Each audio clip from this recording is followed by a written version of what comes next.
Good morning, boys. Your food's coming. It's about 8 a.m. and I'm getting out to go feed all the animals, and they're all pretty sassy because it's so late, but I didn't have to work today, so I slept in. And then I think later Colin and I are gonna go on a trail ride. Daisy's out in this field. Yoshi's over there. Every night I open that gate for them, so they have access out here. But every morning when I come in, it's closed. They used to not get closed when just Yoshi was out here. So I'm pretty sure Daisy closes the gate and gets herself trapped out in this field. I've changed everyone's diet kind of for the winter. So for Yoshi here, I have alfalfa and I've switched him to beet pulp. And this is Daisy's sheep food here.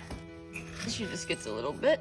So last night, Colin had to feed the animals because I was away at a work event. I guess he forgot to take his fly mask off. Even though there's no flies out anymore, Yoshi still wears a fly mask because his eyes are really sensitive to the light. And they just are like sunglasses. There you go, buddy. Oh.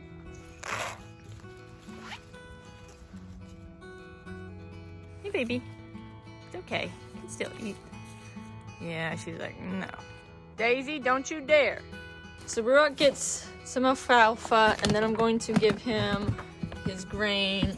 He gets like a scoop and a half of this. He's a growing boy. And then I just stir that all together. And Ruak is actually having his first farrier appointment today. So we will see how he does. And then Tucker, he just gets alfalfa. I'm just gonna stir it up a little bit. Some of you may be asking why I feed alfalfa going into the winter. Well, number one, I like them all to have like a pretty natural diet. And so alfalfa is a forage. I'm not against grain at all. Like I give Ruak grain, but I don't want to feed it in excess. That's why I choose alfalfa. Number two, going into the winter, all my horses live out 24/7. Alfalfa just has a lot of protein in it that helps them produce body heat and stuff to keep them warm. Hello, boys. So I bring my flag out here actually just the last few days because these boys have gotten really pushy with their food. The thing is, Ruak's gonna be big one day. So I don't want him thinking he can just push humans around. When you stop coming towards me, you can get your food.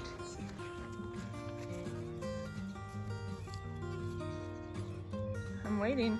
I always make fun of Ruak because his butt and his barrel right now look like a draft horse, but then his shoulders are really narrow. They're still like baby. My, what a green nose you have, sir. Woo! Tuck, you ready for your trail ride? You can't go on a trail ride yet, buddy. You're too baby.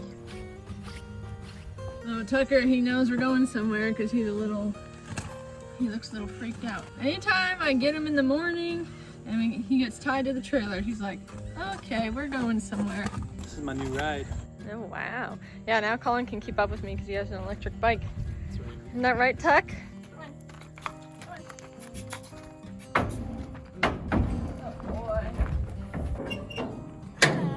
I'm gonna show you how I self-load my bike. Okay.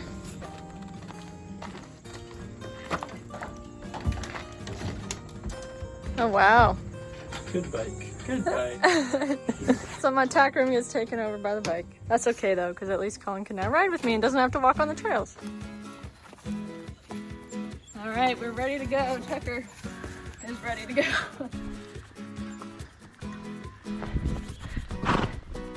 I do have a feeling someone's camping out here because there was another car in the lot. And so we are probably gonna come across someone else. So right now, Colin and I are looking through the woods and it looks like there's a giant field right there, but we don't know if it's a swamp or if it's actually like good to walk out on, but it's very flat. Hold on, bud, this is really rocky. Be careful. What the heck? It looks kind of swampy though. I guess we just need to go walk out on it and see. I'm gonna go first out here to make sure that this isn't like sinking sand or just straight up mud. There is a little bit of water over here. I mean, it's kind of springy. Oh shoot, he does not like this. It's okay. I'm gonna lead Tucker onto this weird stuff because, oh no, he's sinking.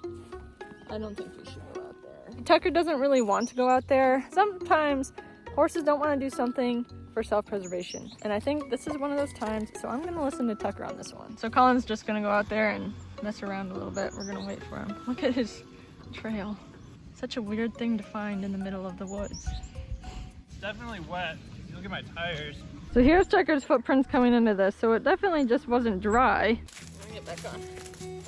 This is a newer trail to Colin and I. We've been out in this area a bunch, but never really down these trails too far, so we're exploring today. It's funny because Tucker kind of thinks Colin is another horse, and so he'll want to stay with him and follow him, which I think is pretty funny. Oh, well here's an actual lake. Oh wow, it is really pretty. Can y'all see that? And this, beavers. The trail is getting a little dense here. There's what we're looking at, so it is really beautiful. I don't know if we can go too much farther, honestly. We were just riding through this really dense stuff here, and we ran into somebody who had the biggest camera I have ever seen. Like a wildlife camera. Yeah, he was doing like wildlife photography or something, which, man, this is a beautiful place to do it. Look, there's a beaver dam. There's a bunch of them. There's one over there. Looks like there's one down through there. The trail just got way too narrow, so now we're looking for a new trail.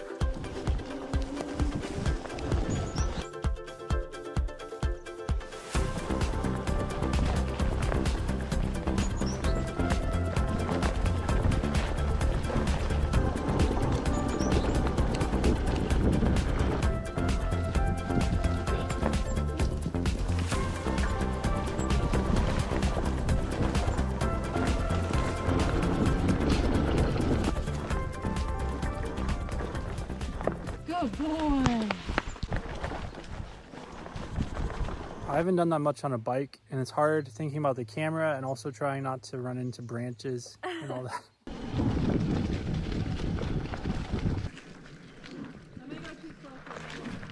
I thought today was very good conditioning. I want to do cross-country schooling soon, like maybe at the end of this month. And so I've been trying to condition Tucker because we hadn't done a whole lot of riding during the summer. And so this was one of those rides where I'm like, okay, we got to do some long trotting, we got to canter. We're getting there. Now we just have to add the jumping piece in.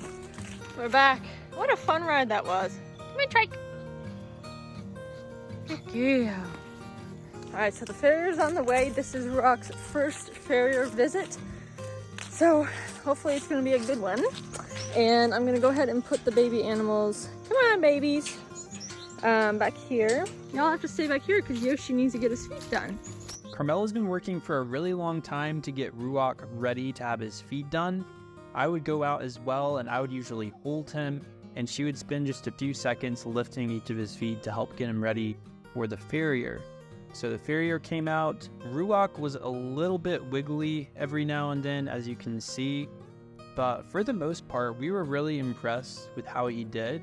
His feet were really big, and so it was definitely time for them to be trimmed. I was very pleased with how Ruach did for the farrier. I thought he did excellent for his first time. Don't bite my hair. Anyway, if you enjoyed this video, please be sure to give it a thumbs up and subscribe to our channel for more weekly horse videos.